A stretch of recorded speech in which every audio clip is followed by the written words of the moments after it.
Monday was super windy. The team said that maybe we should come check it out. So after we closed that day, my wife Anja and I went up to check out the shop, and it was, it was pretty windy. It was pretty crazy. I mean, there was like, I think at that point, like 60-mile-an-hour wind gusts, maybe more. The gates had been blown open, so the wind was so strong that the gates blew open. I mean, the cafe has a patio in the back, and so I'm just worried about like people getting back in there, possibly breaking into the place or whatever. Umbrellas are turned over, furniture's turned over. So we basically just tried to batten down the hatches, secure everything, make sure things didn't go blow around, damage, the chair doesn't go through a window or something like that. And then when we were heading up there, I mean, we knew about the fires. They were in the hills already, and you could smell it. And but I had no idea that it was going to be a threat to us at all. But just to be safe, it was like there's embers coming down and stuff like that. We watered down the patio, and my wife we had a hose in the front. She was watering down the front of the cafe, and she's like trying to kind of spray the roof and the walls and stuff. But it didn't really occur to me that it was going to be an issue at all, So we left that night, and it was, sorry, she's making a lot of noise. I don't know what we can do because she needs to work. Is that all right? Okay. Okay. So anyway, we watered down the patio and we watered down the front of the building, but it was more, I thought maybe like a small ember could come flying down or something like that, but we didn't think it was really going to be any problem. So much that when we left that night, we didn't take anything, right? I didn't even think to take anything. Was the fire on the 7th? I think it was on the 7th. So it would have been the night of the 6th. So it's January 6th, and by the front door was this like crappy little like holiday decoration, like this little tinsely Christmas tree. And I'm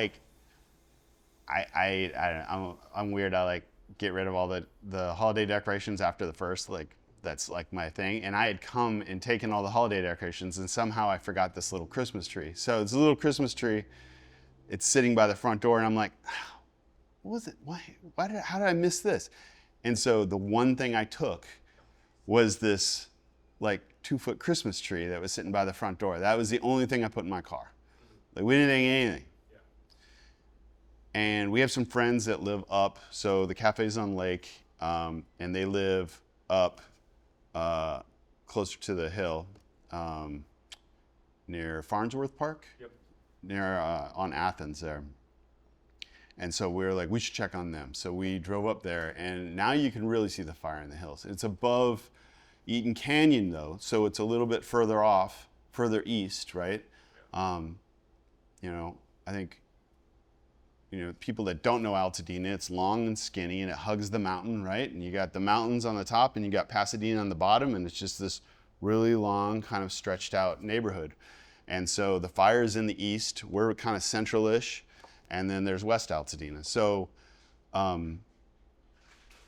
we went and checked on them, and they were evacuating. And they also were like, I don't think this is a problem, but we're just gonna be safe. And so Anja's like, you should water down your lawn, She's like, and we can see it, and I show you pictures. Like, she described it like lava, and it really did. It looked like lava coming down the mountain. And it's close, but it's not that, the mountains are there, but it's not like, it's still like a mile away, you know what I mean? And you think about it, there's wildfires in California, and you think that it might get some of the houses that are in the foothills, and that's horrible, but I have no thought at all that it would get outside of that area. You know, it would come down, and maybe there's some houses that are right up against the forest, technically, I guess. Not a lot of trees, but so we checked in on our friends, and they were leaving, and we went home, and we didn't sleep very well. And there was always like, you know, the news reports, and I was following the news. Woke up pretty early, and I was worried about the shop, and I had heard that the fires were getting bad and that they were spread around different parts of the neighborhood. And so we wanted to check it out. Our daughter was home from college. She goes to San Jose State, and she was in town that week. And so she got in the car with us. And so it's our daughter Penelope and my wife Anja and I. And I thought, to be safe, we'll come up West Altadena. We're gonna get off on Lincoln, take the freeway, get off on Lincoln. We live in Highland Park, so we drive up there. I get off on Lincoln. My usual thing is drive all the way up to Lincoln to Altadena Drive, cut over, you know, and then drop down into the shop. We get on Altadena Drive, just past, what is the goes down the middle? I always forget it now. The street that it's kind of like where the 24-hour fitness is right there, and for some reason. Yeah, I'm completely blanking on it. But anyway, like we're just going past there, yeah. And there is fire raining from the sky. Like this is like, that's East Altadena where the fire was supposed to be. You know what I mean? We're in freaking West Altadena. There's houses burned to the ground. There's fire trucks and cop cars freaking everywhere. It's chaos. There's smoke just all over the place. It's freaking nuts. I don't know. Maybe it's 7 o'clock in the morning, 7:30. I'm not sure exactly. And it's freaking madness. And we can't go up Lincoln any further. Like, it's dangerous. Yeah. Like, it's not like there's someone saying you can't do it. It's like you can't do it. It's like there's too many things on fire. And so we turn around, Woodbury. So we turn around and we go left on Woodbury, and I cut over. So Woodbury runs parallel to the mountain more or less, and you can go east. We go down Woodbury, and there's like Hen's Tooth Square. There's one little shopping mall. There's a liquor store across the street from that. In front of the liquor store is what was a car that is about this tall. Like, it was melted to the ground, and it wasn't like even parked. It was like in the lane, like where people drive. There's a car melted. It's still smoldering, but it's not like actively on fire. Like, that thing is already melted, like it'd been there for a while. Yeah. You know what I mean? At 7:30 in the morning, completely, and no joke, the thing is maybe 2.5, 3 feet tall. Like, the entire car just melted into the ground. And you're like, holy shit, what the hell is happening here? You know, it's like a movie. Yeah. And we're looking down towards lake, and it's just chaos. It's just black smoke. And we're pretty far down lake now. Like, our cafe is up the hill quite a bit more.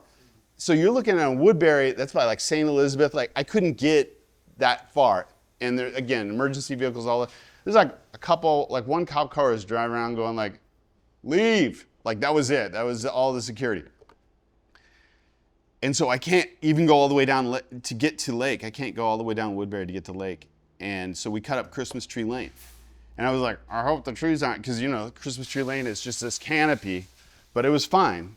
And we drive up there, and you get close to the library, and I'm hanging a right on Mariposa, and it's just embers coming down from the sky, like, everywhere. And we drive maybe another block or two, and the sky is opaque. I can't see to the end of the street. There's fire raining down from the sky. I got my wife and my daughter with me. I'm like, we're not going any further. Like, this is it. I mean, thankfully so, because I probably, if I was by myself, I probably would have kept going, and it probably wasn't a good idea. But it's also something that stays with me, because I don't know what the state of it was then. Maybe I could have saved it. Maybe I couldn't. Maybe there was water. Maybe there wasn't. It could have been completely gone by then. But So we were like 2 blocks away, and I turned around and we left, and we went home, and it was just complete chaos, you know. There was so, you know, my adrenaline's pumping, and I don't know what to do with myself. I came to the cafe in Highland Park, and I got behind the counter, and a lot of places were closed, and rightfully so, because the air quality was horrible. Even here, it was really, really bad. But we're open. I mean, it's kind of what we do. We're just open. Like, we're open unless National Guard closes us. That's kind of what we always say. It's just, it was a place, and people were coming in, and they wanted to talk, and they wanted to connect, and I needed to talk and connect, and that's what this space was, you know? And so that was really important, you know, and of course everyone's just like here, and we're open, and we're busy, and I worked here for a little while that morning, and then I ran to our shop in Pasadena. We had a shop on campus in Pasadena, and I was like, I gotta go see. So I came up the east side. I came up hill or something like that, and you know, it's normal, and then just like a bomb dropped, you know what I mean? It was just like lot after lot after lot after lot, just like empty, and there's fire trucks all over the place, and cops, and nobody's stopping anybody. And I'm driving through, and it's like around the country club, and just beautiful homes. I mean, you're familiar with that area. I mean, those homes are just amazing, and you could just see 2 or 3 blocks straight through. You know, there's no structure up. Well, occasionally just be one for no reason. You know what I mean? Just like gone. There's the house there, and it's all that's left is the chimneys, the bricks, and then these just balls of fire, right where the gas lines were. So it was just like these look like tumbleweeds of fire, you know, just around to all the blocks, and smoldering, and cars melted, and just chaos. And I drove through there, and I crossed over to Lake. My heart's racing, and you know, you're hopeful, but it doesn't look good. And then I hung a riot, and yeah, it's gone, you know. And that was hard.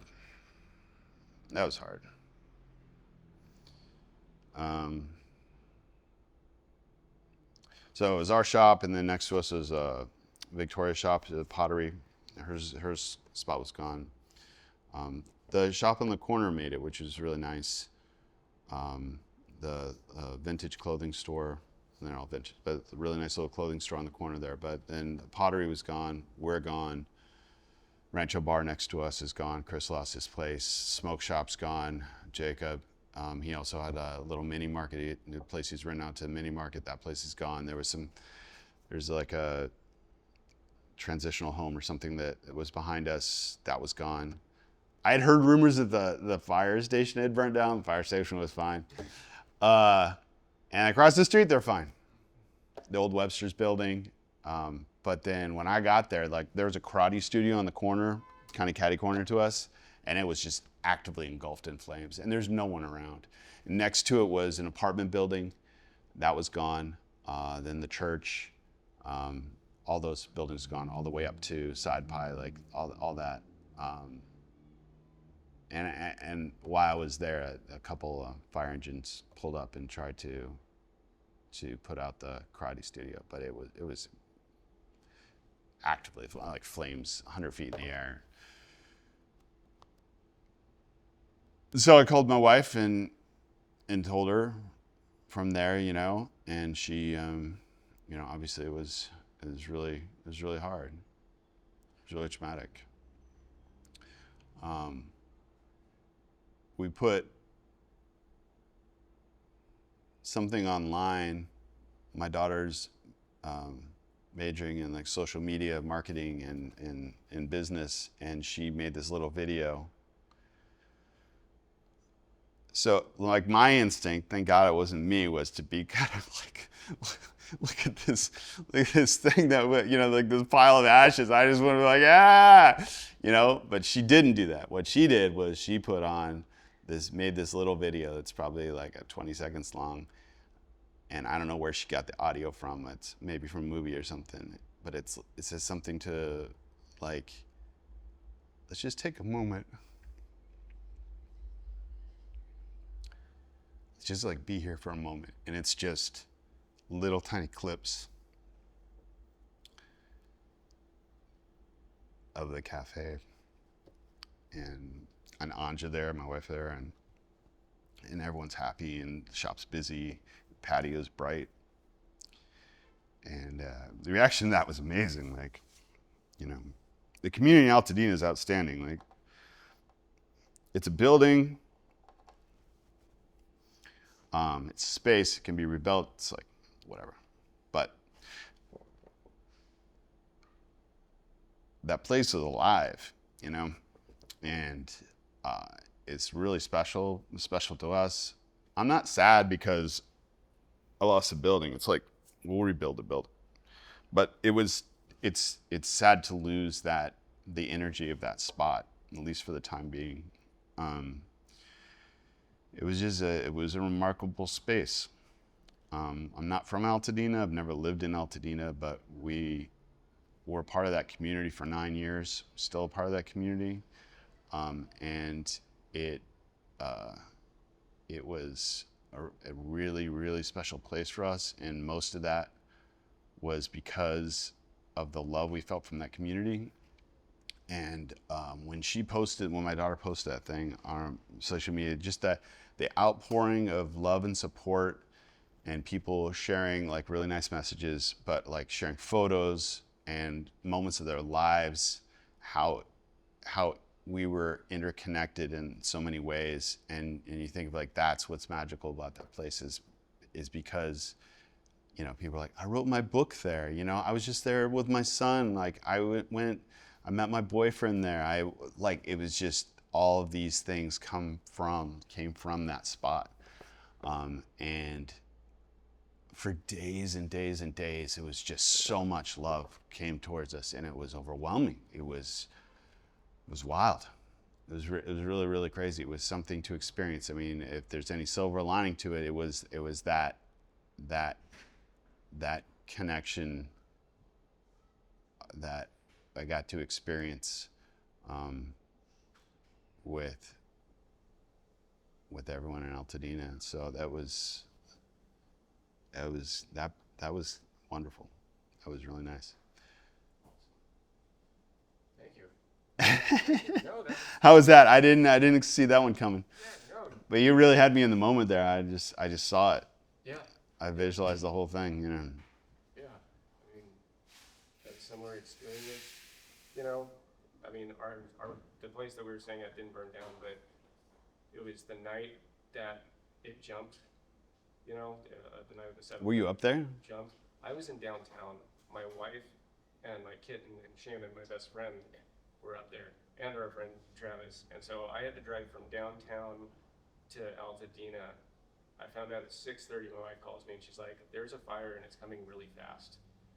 And I had to take surface streets. Downtown, there were literally like entire fences being blown over, like chain link fences that had stood there for a decade. There were fucking tumbleweeds. I've never seen tumbleweeds in downtown before, but There were tumbleweeds in downtown, right? Because they were blowing in from the east, man. It's coming in from the mountains. no, I had to go mostly surface streets, and then I took the Lincoln Pass to get up. And as I get onto the 210 freeway, this massive fucking oak crashes down onto the freeway. Every single car managed to pull around that thing. Oh, it came on the freeway. Yeah.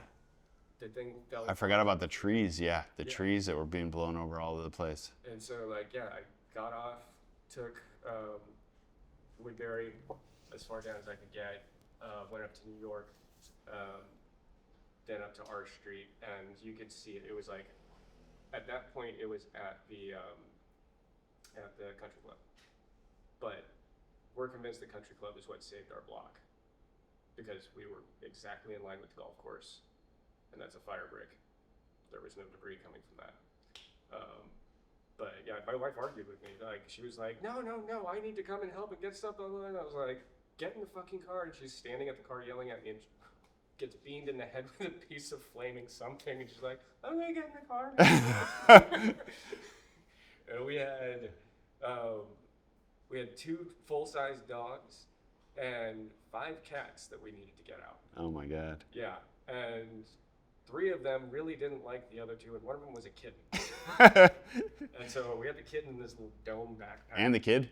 Kitten. No, but didn't you have a kid too? Didn't you say? No. Oh. No.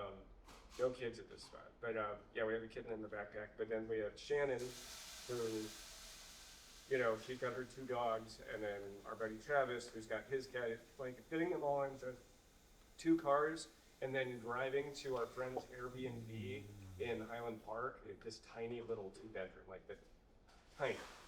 With, you know, we dropped off Travis at my brother's house with his cats, but we had 4 cats and 2 full-size dogs, and not a fenced-in yard. Wow. So like, someone had to be there at all times. Like, we didn't sleep there. It's like, I went up there the next morning, and I've still got video footage of it when it was at Steve's Pets, and the fire was just going. Yeah, I mean, earlier in that day, they said the